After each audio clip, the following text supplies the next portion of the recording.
Well,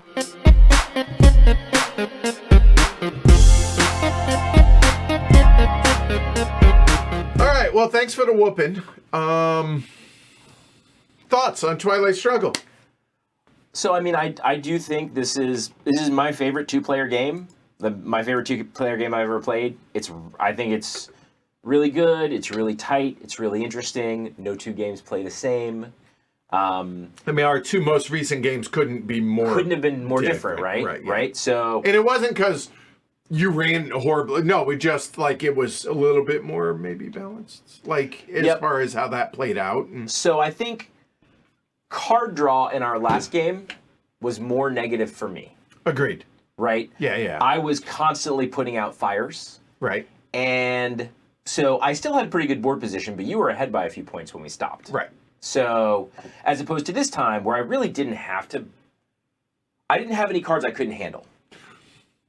You had several cards that you couldn't handle.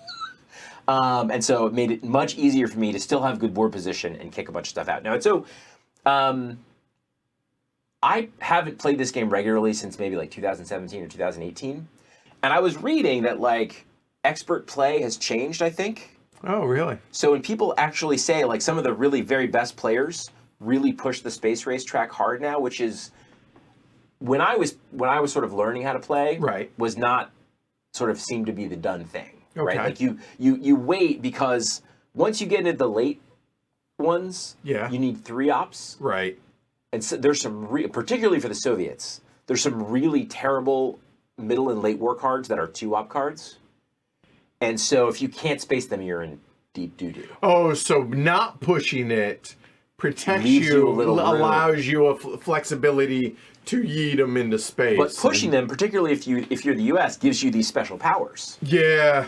And so, I've heard that being more aggressive with the space race is actually a feature of more expert play now. So I don't know. There's so many different ways to play the game.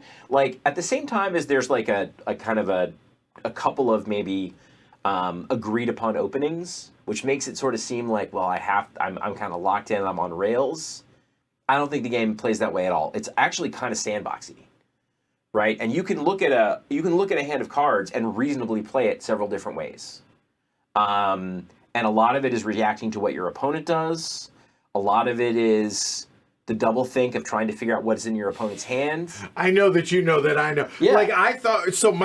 On that note, I kept thinking that you. What was the card I was sitting on there? It was the.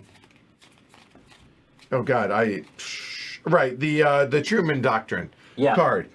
I thought you figured I was just holding on to that, and that's why you kept locking down West Germany. No. And I'm like, but my thinking was, I thought that you thought, so then we were going later, right? No, seriously. Yeah. No, I just locked it down on general principles. Okay, all right, fair enough. But it allows for that. It does indeed. It does indeed. And there's so much stuff to think about. So I'm in really good shape here, right? Because you're not anywhere nearby. Right. But because that Indo-Pakistani war card is out there, you can parachute in at any time, right? Yeah. Yup. So that was the plan, but and so I think things like tactically staying out of the non-scoring areas in the early war to make it hard for your opponent to get their military ops. There's all kinds of stuff that just is interesting, different from other games. So again, I keep circling back to a recent review that you and I recorded for the podcast, right? Mm-hmm. For Evacuation. Yep. Apples and giraffes as far as games go. Sure. However, there was something that I don't know if it was you or me that said it does not matter, but that mechanically it's not really that hard. It really isn't that complex a game. Right. But then there are those moments to where you're like, oh, I can do that, or like you said, staying out of those so that your opponent can't get military ops or that's right. Whatever. And so those are things that it's not it's laid out in the rules in a way that you're following the rules, but you don't understand the impact of that until you see, and then you're like, oh, I didn't even, like, that wasn't even a conscious thought. Yeah. And I'm still struggling with that level of, like, I'm not there yet. I know it, but I'm just not there to be able to, I'm way more tactical in this that I'm like, I have a million fires to put out. Where am I trying to put out fires first? What's the bigger priority? Oh, what if he has this? And then trying not to overthink things. And so, I do think, like,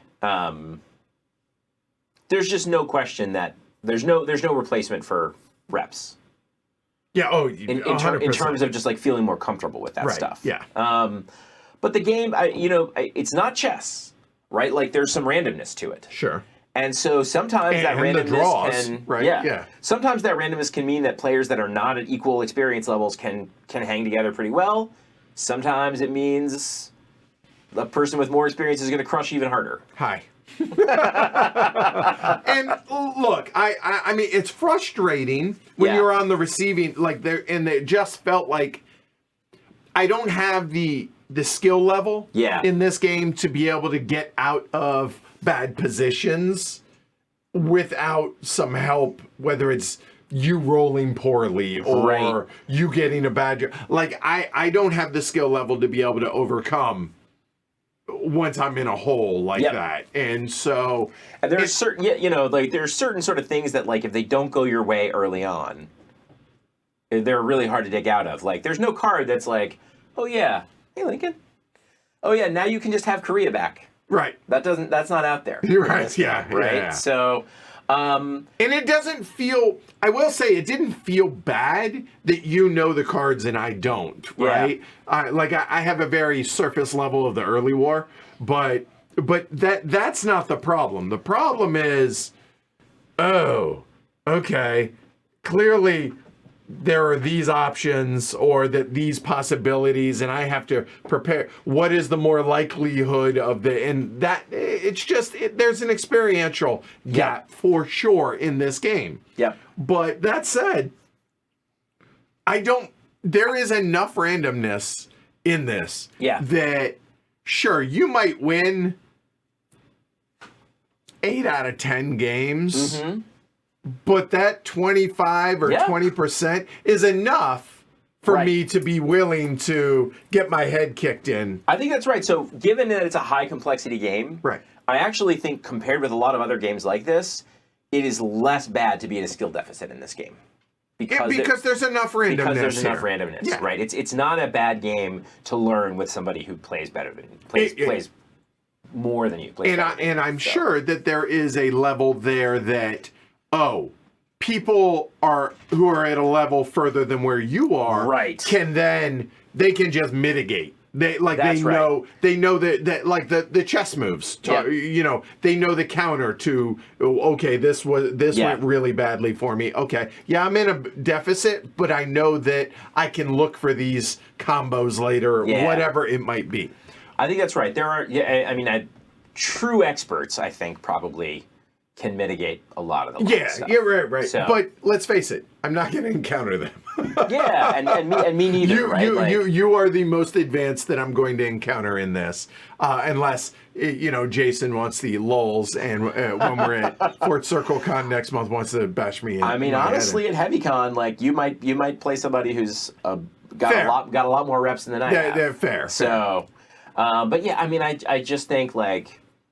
It's aged really well, although I will say, like, compared to when I first played it, it feels we're a little closer to this state of affairs than we were. Than we were, right? Things have reverted in a real world sense. And so it's maybe not quite as, doesn't feel as far away historically as it used to. Right. But I think it's just really masterfully designed. I think it is always fun. It always plays different. Like, variability is really through the roof. It does. I know that. Let's put it this way: the game's almost 20 years old now. Yeah.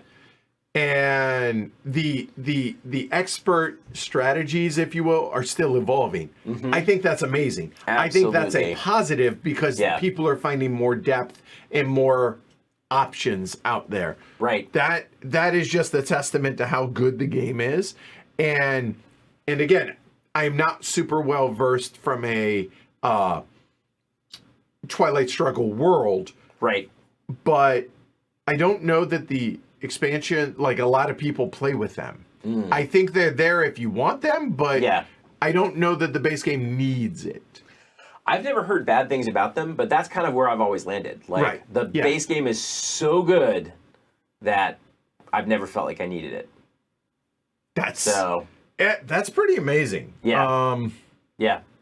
I do love the production on the board for the Collector's edition. So the really fancy bits, Yeah, right?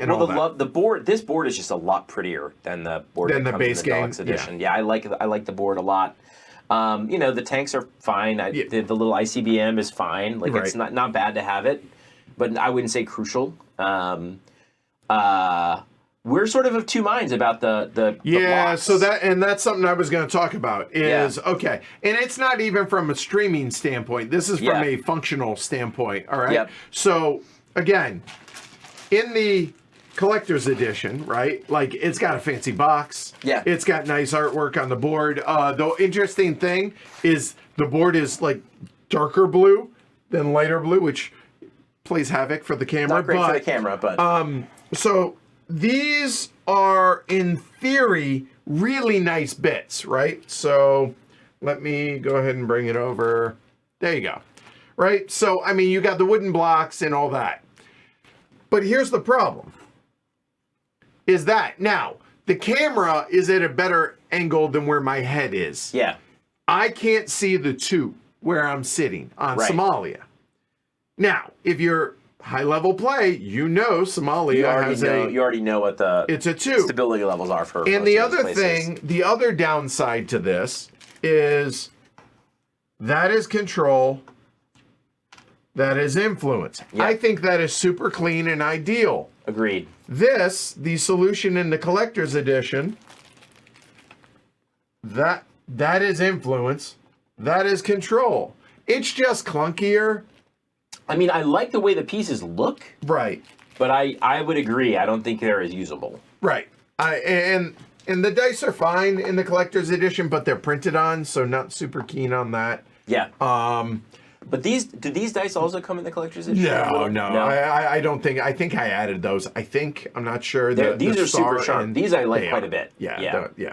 But what I was gonna say is, in all seriousness, I would say the deluxe edition, or if you just are in the mood to light some money on fire, or if you have a copy and are willing to send it to me so we can stream it and I'll send it back. If you happen to have a copy of the Hungarian edition, the artwork in that is You love that artwork. ridiculous. Yeah, it's I very love that cool. so much. It's got kind of like a distress look. To Yeah, the board, it's right? like a dystopian, like Fallout Yeah. feel to it that is amazing. And I have been inactively looking for a copy of the Hungarian edition. So Yeah. if anybody has one, either wants to just gift it to Heavy Cardboard and we'll stream it, or just loan it to us, that would be cool too. But that said, the collector's edition is fine. And I think the backs of the cards are different as well. These those look are nice. Yeah. The backs Also, I think a lot of the art is different. These are not necessarily pictures I recognize. So really? It's different Oh, I photos in didn't a know lot of that. the cards. Okay. All right. So they're updated in a lot of ways. Like I think the cards are like the graphic design is like a little sharper look to it. Okay. So But honestly, the deluxe edition. I mean, I've been It's playing with the plenty deluxe fine. edition for A decade, more right? than 10 years, and it's amazing. Yeah. So okay, and Graham says turn zeros for the lulz, not for the balance play. So, not just the black. Look, I much prefer like wooden bits to chits. Like Yeah. that would be great. But from a functional standpoint, they just block too much line of sight, and I'm not a fan of that. So that's why we wanted to bust out the chits for the play. So anyway, I on a serious note, I would like to play it more. I'd like to stream it again. You can talk me into it anytime. Okay, good. Yeah, we could do this more. We could try turn 0, try to mix in some of the other variants. Sure. So, So let us know what y'all think and Yeah. what y'all want to see outside of the Hungarian edition that I'm really, really hoping somebody pings me. Email me. That'd be awesome. heavycardboard@gmail.com. right on. Or contact at heavycardboard.com. So that's it. That's Twilight Struggle. I mean, truly a Hall of Fame game. Really is. I mean, was number one. I don't understand how it got to be number one, considering Nishi. And it's a two-player game. Yeah, like, But I think it's one of those games that war game players and Euro Euros. game players can agree on. they can't agree what type of game it is. Is it a Fair. war game or a Euro? That's right. Fair, but they can agree that it's a great game. So there's And that. if you're a war gamer, you probably can. Maybe even if you don't consider it a war game, you could still enjoy. you can still get behind Yes, this totally. game, right? Yeah. So maybe that's why. Yeah, I guess I probably wouldn't rank this game my number one, but I would say I don't think there are better games than this game. Does that make sense? Yes, and in fact, I think there's a top 10 list here of it's not my favorite game, but I can appreciate it being somebody's favorite like a list like that. Yeah. I think that's a fun list to try and come up with. Totally. But yeah, I totally see that. So yeah, there you go. That is Twilight Struggle. So big thanks to you Oh, man. I mean, it's not exactly difficult. I understand. Not hard to get me to do it, Right. but happy to teach it. That was hopefully came across. Oh well. God, that I thought you did wonderfully at Awesome. that. I think that was super clear for folks. Okay. And thanks to everybody out there that watched it. Hopefully you enjoyed it. If so, do all the stuff, But the big thing, again, subscribe. We're trying to hit 30K today. I certainly would appreciate it. But like, subscribe, follow, depending on if you're on Twitch, YouTube, all that fun stuff. That's a wrap for the week. Good news. If the mics sound good, more are coming, so that's good. And a big thanks to our anonymous benefactors. New camera, we got a new mixer. Yeah. They're anonymous as far as I know. Yeah, but I know who you are, so thank you. And big thanks because it is a massive Improvement. hardware I think so. So- And hopefully it's an improvement on y'all's end. Hopefully y'all are enjoying it as well. Hey, Steph. All right, cool. Hi. I appreciate it. Thanks to the support, all the patrons. Check it out, patreon.com/HHQ. That's a wrap. We'll be back next week with patron chosen games. It sounds like, because eventually we're going to hit 30K, right? Yeah. So there you go. Really appreciate it. And I imagine I'm going to meet up with Jason Matthews. Last thing I'm going to say. Oh, cool. At Fort Circle's, I don't know the name, CircleCon maybe. Anyway, Okay. the DC War Game convention that's going on early next month. Yep. I'm going to see Jason there, and I'm going to try and sit down, and if not, have an interview with him there. If not there, then schedule one remotely for when I get Awesome. back here. Either by himself or with Ananda. And I kind of want to dig into this and find out, like, what would you do different, or like how would you change it, or where do if you you see made it going if you made next? this game now, Yeah. how would you make, right? And Maybe Imperial Struggle is part of that answer, right? it could be. I don't know, Yeah. but I want to delve into that because Yeah. again, I'm the world's biggest 5-year-old and wants to know the why of things, right? So yeah. Cool. All right. Awesome. Good, Andre. Hopefully that changes. Says I haven't watched in a while. Stream looks incredible. Appreciate it. Good. All right. That's a wrap. I'm Edward. Ken. Y'all have a great rest of your night. Thanks everybody for watching, tuning in, all that fun stuff. We'll see y'all next week. Later, y'all. And thanks for watching, y'all. Hopefully it was fun or informative or helpful or maybe all of the above or some of the above. If so, consider watching one of those videos and subscribing to the channel. Certainly does help, and maybe even consider supporting us over on Patreon. All of those things really do help the channel. We appreciate it. Thanks, y'all.